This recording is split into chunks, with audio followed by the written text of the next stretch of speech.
Hello, everyone, and welcome back to Everyday English Flow. How are you today? I hope you are doing great. I am Maya, and I am here with my co-host, Ryan. Welcome back to the channel, Ryan. Hello, everyone. I am so happy to be here today. And hello to all our amazing viewers. Thank you so much for watching Everyday English Flow. It is always great to be here, Maya. In our last two episodes, we covered 25 uses of have, has, and had, and then questions, negatives, and common mistakes with these words. Today, in episode 3, we're going to practice everything together in real conversations. That's right. This episode is all about practice. We'll hear longer, natural conversations, spot mistakes together, and review the patterns one more time so they really stick. If today's episode feels easy for you, that's a great sign. It means the last two episodes really worked. And if it still feels a little tricky, that's completely fine too. Repetition is how English becomes natural. So let's dive straight into our first practice conversation. Let's imagine Maya and I are talking about our English studies this week. Perfect. Let's begin. Ryan, have you practiced your English today? Yes, I have. I had a short conversation with my neighbor this morning, and I have already written 5 new sentences in my notebook. That's wonderful. Do you have a favorite grammar point from our last two episodes? I think I have enjoyed should have and must have the most. I didn't have any idea these expressions existed before, so it has been really useful. I'm so glad. Has anyone corrected a mistake for you this week? Yes, actually. My friend told me I shouldn't have said I has a meeting and reminded me it should be I have a meeting. I must have made that mistake out of habit. That's a perfect example of learning from real conversations. Have you tried using have you ever yet? Not yet, but I would have liked to try it earlier. Can we practice that today? Of course. Let's add it to today's learning section. Great conversation again. I think listeners will really notice how naturally questions, negatives, and modal perfects flow together in real speech. Exactly. In real conversations, we rarely use just one grammar point at a time. We mix them all together, just like we did here. Let's add one more short exchange just to hear have you ever naturally before we explain it properly. Ryan, have you ever given a presentation in English? Yes, I have. I had to give one last month at work, and honestly, I hadn't prepared as much as I should have, but it went okay in the end. That's great. Have you ever felt nervous before speaking English in front of people? Definitely. I have felt that many times, but the more I have practiced with you on this channel, the more confidence I have gained. That's exactly why we keep saying practice matters more than perfection. You're proof of that yourself, Ryan. Let's start today's learning section with a quick review, then add one small new pattern before moving to full practice. Review point 1. Questions with do/does/did plus have. Do you have a pen? Does she have time today? Did they have breakfast? Review point 2. Questions with have/has directly present perfect. Have you finished? Has she arrived? Review point 3. Negatives. I don't have a car. She hasn't finished yet. We didn't have time yesterday. Great. That's a quick refresh of what we covered in episode 2. Now let's add one new, very useful pattern. Have you ever? New pattern. Have you ever? Asking about life experience. Have you ever visited Turkey? Has she ever tried sushi? I have never eaten sushi before. This pattern is used constantly in casual conversation, especially when people are getting to know each other, so it's a great one to add to your toolkit today. Now let's move to our main practice activity. I'll read a sentence with a mistake and Ryan will correct it, just like a real conversation between friends. Let's do it. Number 1. She have finished her homework already. Incorrect. It should be, she has already finished her homework. Number 2. Do you have visited Japan? Incorrect. Since this is about experience, it should be, have you visited Japan, not do you have. Number 3. I should have went earlier. Incorrect. It should be, I should have gone earlier. Remember, after have, we always use the past participle, gone, not the simple past, went. Number 4, he don't has a car. Incorrect, and this one actually has two mistakes together. It should be, he doesn't have a car. Number 5, we haven't ate dinner. Incorrect. It should be, we haven't eaten dinner. Great practice. Did everyone notice a pattern in these corrections? Yes, almost every mistake came back to the same two ideas, choosing between do, does, did, and have, has, had correctly, and using the past participle, not the simple past after have. Those two rules alone will fix the majority of common mistakes with have, has, and had, so it's worth reviewing them again and again until they feel automatic. Let's try one more round, but this time a little faster, like a real conversation. Sounds good. She have a new job. She has a new job. I don't have finished my report.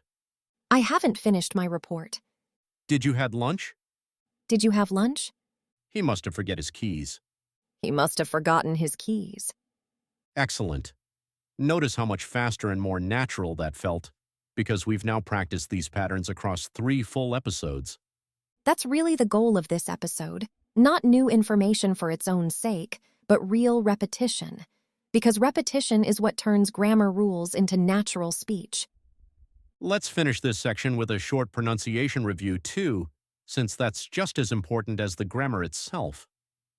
Remember, have often sounds like UV in fast speech. Has often blends into the word before it, and should have, could have, must have, and would have often sound like should of, could of, must of, and would of, even though we always write have. Keep listening for these sounds in movies, songs, and everyday conversations. The more you notice them, the more naturally they'll come out when you speak. Let's add a few more practice sentences before moving on, mixing everything we've learned across all 3 episodes so far. Sounds good? Number 6, I has a lot of work today. Incorrect. It should be, I have a lot of work today. Number 7, she could have called me yesterday. Incorrect. It should be, she could have called me yesterday. Number 8, have she ever been to Paris? Incorrect. Since the subject is she, it should be, has she ever been to Paris? Number 9, we haven't had any problems so far. Incorrect. This one has an extra have that shouldn't be there. It should simply be, we haven't had any problems so far. Number 10, I would have tell you if I knew. Incorrect. It should be, I would have told you if I knew. 10 sentences in one episode. That's a lot of practice. I think this kind of repetition really helps things stick, especially when the sentences feel like things people actually say every day, not just textbook examples. It really does. And notice something interesting. Every single mistake in today's practice connects back to one of the 2 core rules we mentioned earlier, choosing the right helper word or using the correct past participle. That's actually very reassuring for learners. It means you don't need to memorize hundreds of separate rules. Just these 2 ideas, applied carefully, will fix almost every common mistake with have, has, and had. Let's also quickly talk about how to practice this on your own, outside of watching our episodes. A great method is to take 5 sentences from your day, write them down, and then check if you used have, has, or had correctly, especially in past tense or experience sentences. Another good method is to read your own old messages or notes and look for any have/has/had sentences you wrote in the past. See if you'd still write them the same way today, or if you'd correct something now. That kind of self-review is honestly one of the most powerful ways to notice your own progress over time. Let's also add a small comparison chart in words, just to make sure everything from all 3 episodes feels connected before we finish today. Present simple with have, I have a car, possession right now. Present perfect, I have had this car for 5 years, connecting past to present. Past simple, I had an old car before this one, simply a fact about the past. And then our modal perfects. I should have sold that old car earlier. Regret. I could have kept it for spare parts. Missed possibility.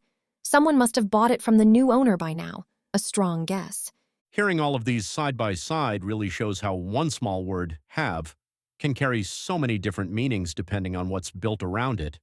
And that's really the heart of today's episode. Not new grammar for the sake of it, but seeing the full picture of everything have, has, and had can do across real, natural English.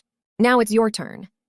In the comments, write one sentence using have you ever about something you have or haven't done in your life. For example, have you ever traveled by train? Or, I have never tried skiing. Try writing your own version. If you want an extra challenge, correct this sentence in the comments. She have went to the market yesterday. What's wrong with it and how would you fix it? We'll read out the best corrections in our next episode, so don't be shy. Mistakes are exactly how we all learn.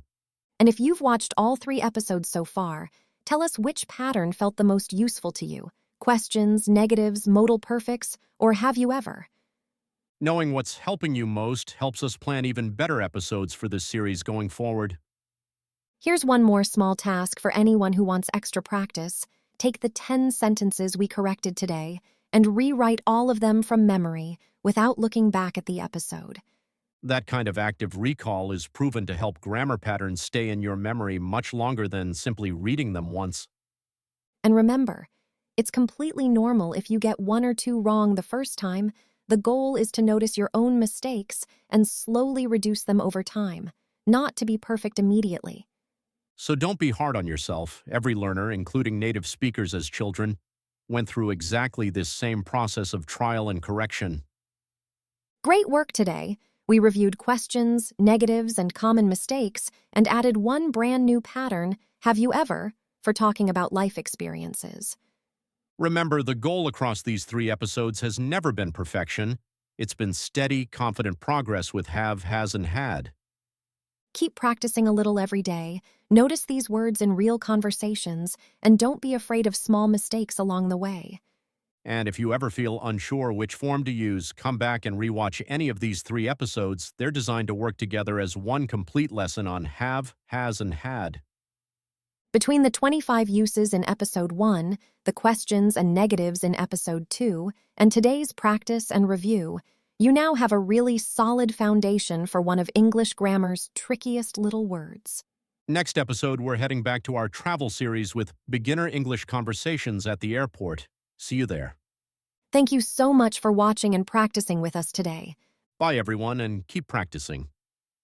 One small homework task before you go. Write 3 sentences using have you ever about your own life experiences and share them in the comments. That small habit done every day is how beginner English slowly turns into confident English. We'll see you in the next episode. And thank you for sticking with us through this whole 3-part journey on have, has, and had. It's a small phrase, but a mighty one, and you should be proud of how far you've come. Take care, everyone, and see you next time.